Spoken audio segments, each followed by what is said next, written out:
centros que nos ven en las redes sociales y los medios de comunicación. Hay una frase que dice: mi padre era un arameo errante. Hace linda.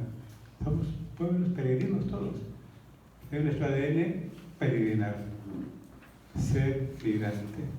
Mi papá, antes de casarse con mi mamá, se fue a trabajar a la costa norte de Honduras. Según ella, porque ella no le hacía caso, cuando era su novia. Se volvió para conseguir dinero para volver y casarse con ella. Nunca supimos quién tenía la razón.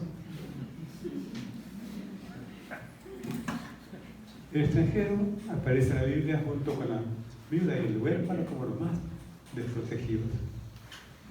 Insisten que hay que coger al extranjero, al huérfano y a la viuda, para ser fiel a la alianza. Cuando fuimos al Camp 2 con una 5 a Guatemala a hablar de la misión, había un obispo canadiense y tocaba hacer el mensaje final del encuentro. Y dijo el obispo canadiense que aparezca en el mensaje el tema de los migrantes con una visión positiva. Yo fui parte del equipo redactor y decía así al final, decía: los migrantes son una bendición para nosotros, nos traen la riqueza de su fe y los valores de su cultura. Así quedó. Quedan rescatados nuestros dos ponentes. Los migrantes no somos un estorbo, somos una bendición. En Canadá, cuando era el obispo, que pasó algo simpático. Hay un país con bastante gente agnóstica, que no cree que Dios existe. Y en un pueblito, y un grupo de colombianos que habían sido contratados por una compañía canadiense y pidieron una misa para agradecer, tener el trabajo. Y la gente miraba de las ventanas a aquel grupo que iba hacia la iglesia, estregadísimos, porque no tenían esa costumbre de ir al templo. Ahí está la riqueza de la fe. Como decía Monseñor Bolaños, hubo programas en el tema de la guerra para emigrar legalmente, y como familia lo organizó la OIM, parte de la ONU. Y bastaba una cosa para que tuvieran el país, tener una nota del arzobispado donde constara que era cierto lo que ellos contaban, de que hubieran por razones de seguridad, por vivir de la violencia. Si llevaba una carta firmada por el arzobispo o por mí, automáticamente eran aceptados en el programa. Iban con su bolsita, ¿verdad?, con los documentos, toda la familia. Allá esperaban un apartamento amueblado y la refri llena de las provisiones para los primeros días. Todo legal. Yo fui a ese país 2 veces a visitar a los salvadoreños. Y de vez fui a 4 ciudades, las más importantes, a hablar con el obispo de la ciudad. Sydney, Melbourne, Brisbane y Perth, 4 ciudades. Todos me dijeron lo mismo. Eran familias completas que iban a esos países legalmente. Esta gente era una bendición para nosotros. Es lo mejor que tenemos en la iglesia australiana. Son serviciales, incansables, con gran creatividad. Una bendición. Este es el enfoque del Papa en el mensaje de este año. El Papa, cuando llega a ser Papa, es el mes de marzo. En julio va a una isla al sur de Italia para hablar de los migrantes. De eso vendríamos para el de este dato. Y hizo un mensaje tremendamente fuerte en esa visita. Fue su salida fuera de Roma para clamar por los migrantes. Y dijo: el mundo que tenemos está construido sobre el dinero, la ganancia y el consumo. Hay que poner en el centro a la persona y no al dinero. Y hace poco dijo que el mayor cementerio del mundo está en el Mediterráneo. Gente que se muere huyendo de África, buscando a Europa y muere en el camino. Yo tengo acá un mensaje que el Papa dio, una celebración en ese lugar. Comenzó diciendo, inmigrantes muertos en el mar. Pero esas barcas que en lugar de haber sido una vía de esperanza, han sido una vía de muerte. Así decía este de un periódico aquí en Lampedusa. Desde que hace algunas semanas supe esta noticia, desgraciadamente tantas veces repetida, mi pensamiento ha vuelto sobre ella continuamente, como una espina en el corazón que causa dolor. Y entonces sentí que tenía que venir hoy aquí a rezar, a realizar un gesto de cercanía, pero también a despertar nuestras conciencias para que lo que ha sucedido no se repita. No se repita, por favor. Antes que nada, quisiera tener una palabra de sincera gratitud y de ánimo a los que han acogido aquí a los migrantes, diciendo quiénes son. Y al final dice, la Iglesia está a su lado, queridos migrantes, en la búsqueda de una vida más digna para ustedes y para sus familias.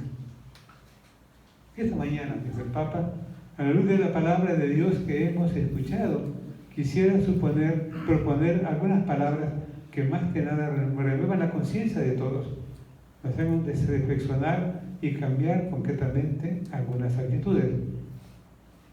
Adán, ¿dónde estás?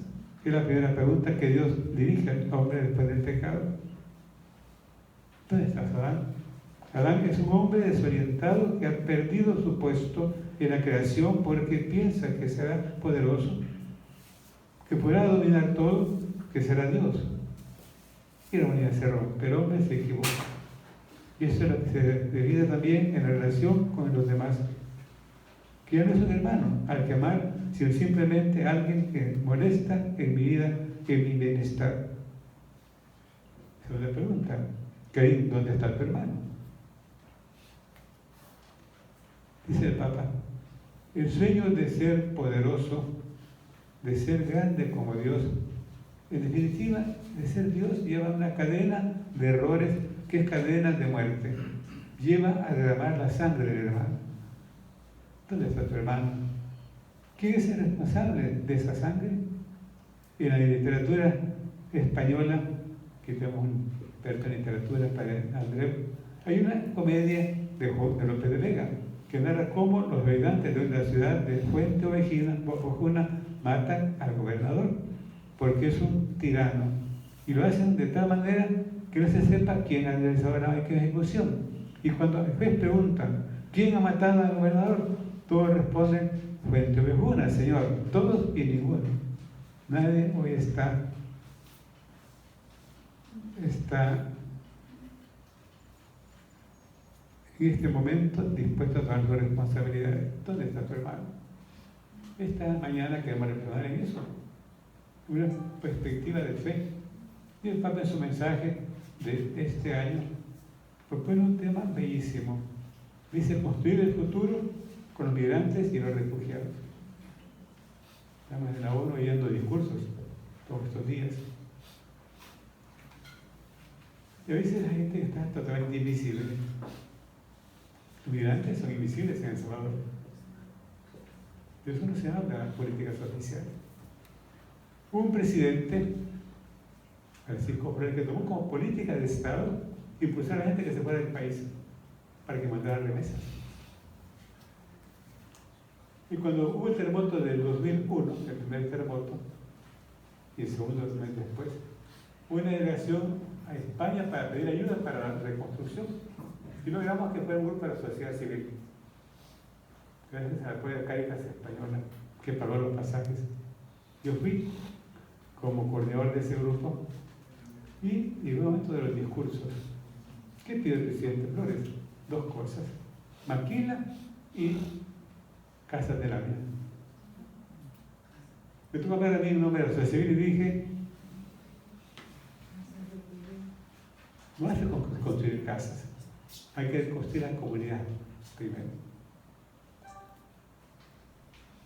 Y cuando hubo el primer terremoto, me tuve que ir a Nalquito, un sábado siguiente, el templo estaba inservible, la vista fue frente al templo de una cancha de basquetbol, había muchísimas casas destruidas, y yo dije: vamos a construir su casa. No, monseñor, dijeron, primero la iglesia. No, dijeron, las casas, usted tiene su casa. No, ¿por qué? Pregunté yo. La respuesta fue increíble. Un señor mayor dijo, porque ahí se reúne la comunidad y ahí agarramos fuerzas para seguir adelante. Es un poco mensaje del Papa. La iglesia tiene un papel que nadie más puede cumplir, las iglesias, y es construir comunidad. El Papa plantea en su mensaje que todos somos peregrinos, que ese viaje vamos construyendo el reino de Dios. El reino de Dios está en nosotros, aunque todavía sea escatológico, es decir, incompleto. La ciudad futura es una ciudad de sólidos cimientos, cuyo arquitecto y constructor es Dios. Es decir, un proyecto de una comunidad donde reine la fraternidad, la justicia, el amor, la misericordia. Dios vive con nosotros en esta tierra, pero no es fácil construir la comunidad, la ciudad de Dios en la tierra. Necesitamos aprender a caminar juntos, acordes al proyecto de Dios. Un mundo donde todos podamos vivir dignamente en paz. Si vamos viendo un poco de realidad del mundo, el Papa utilizó 3 palabras en Kazajistán, un país donde hay solo 1% de católicos. Un país inmenso, el 9º más grande del mundo, donde hay apenas 20 millones de habitantes. Dijo el Papa que este es un país infinito, dijo el Papa. Y dijo un discurso al final que hay que tener 3 prioridades. Primera prioridad es la paz. Y la paz solo es posible cuando existe el diálogo. Sin diálogo no hay paz. Segundo, dice la mujer, que es la que más sufre el mundo en que vivimos. Es despreciada, aplastada, oprimida. No vive dentro de su dignidad de persona y de mujer. Pues si en vez tenga ese espacio, va a ir construir un mundo más humano. En Creta hay muchas mujeres trabajando como voluntarias. Son que hacen el ambiente humano. Tercero, dice los jóvenes. Acaban de los jóvenes, tanto los monseñor como el padre Andrés. ¿Por qué se van? ¿Por qué se van? Sin avisarles a su familia. Aquí no se les ofrece una vida digna, un futuro de esperanza. Eso dice el Papa citando al Apocalipsis: nosotros esperamos un cielo nuevo y una tierra nueva, donde reina la justicia. La justicia del reino debe entenderse como la realización del orden divino de su armonioso designio, con el cual es que en Cristo muerto y resucitado toda la creación vuelve a ser buena y la humanidad muy buena. Sin embargo, para que reine esta maravillosa armonía, es necesario acoger la salvación de Cristo, el Evangelio del amor, para que se eliminen las desigualdades, las discriminaciones del mundo presente. En Kazajistán, que es un país musulmán, el gobierno tiene como política de Estado el diálogo. Por eso se reúnen cada 2 años los dirigentes de religiones grandes y tradicionales, y esta vez Papa fue invitado, como uno más de los dirigentes mundiales. Y el gobierno realizó la reunión. ¿Por qué? Para que haya paz. Dice, si las religiones tienen como misión construir la paz. Incluso lo reúne a los líderes del gobierno y les consulta para que el país viva en paz. Política de Estado, que tenemos todo lo contrario, no tenemos diálogo. Dice el Papa, nadie debe ser excluido. Su proyecto es esencialmente inclusivo y sitúa en el centro a los habitantes de las periferias existenciales. Entre ellos hay muchos inmigrantes y refugiados, desplazados y víctimas de la trata. Lo dijo nuestro maestro de ceremonias al principio. Es con ellos que Dios quiere edificar su reino, porque sin ellos no sería el reino del que Dios quiere.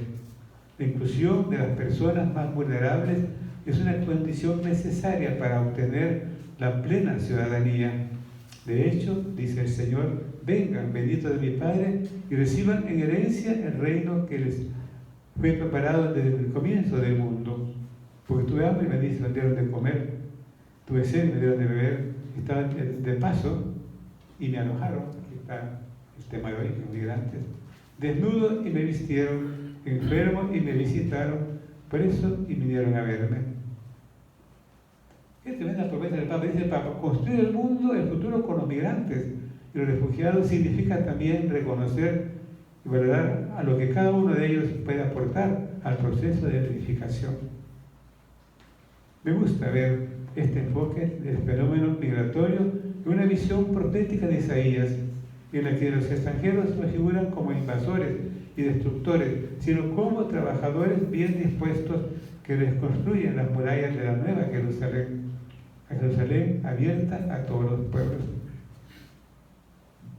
Dice Isaías que las puertas se abren a todos, las puertas estarán siempre abiertas, no se cerrarán ni de día ni de noche, para que los que traigan las riquezas de las naciones. Eso dice Isaías. La presencia de los migrantes y los refugiados representa un enorme reto, pero también una oportunidad de crecimiento cultural y espiritual para todos. Gracias a ellos tenemos la oportunidad de conocer mejor el mundo y la belleza de su diversidad. Podemos madurar en humanidad y construir juntos un nosotros más grande. Esto es lo que queremos pedir al Señor. Un mundo donde no haya fronteras. Dijo el Papa cuando avisó a ver, las naciones tienen que ser, dice, espacios de encuentro y no muros de separación. Dijo el Papa cuando comenzó la guerra en Irak y cuando anunció también Trump un muro entre México y Estados Unidos desde la iglesia. No construimos desde la iglesia, construimos puentes. Esta mañana después queremos pedir la gracia de ser todos pontífices, o sea, constructores de puentes. No es fácil, pero sin eso no hay futuro para nadie. Muchas gracias.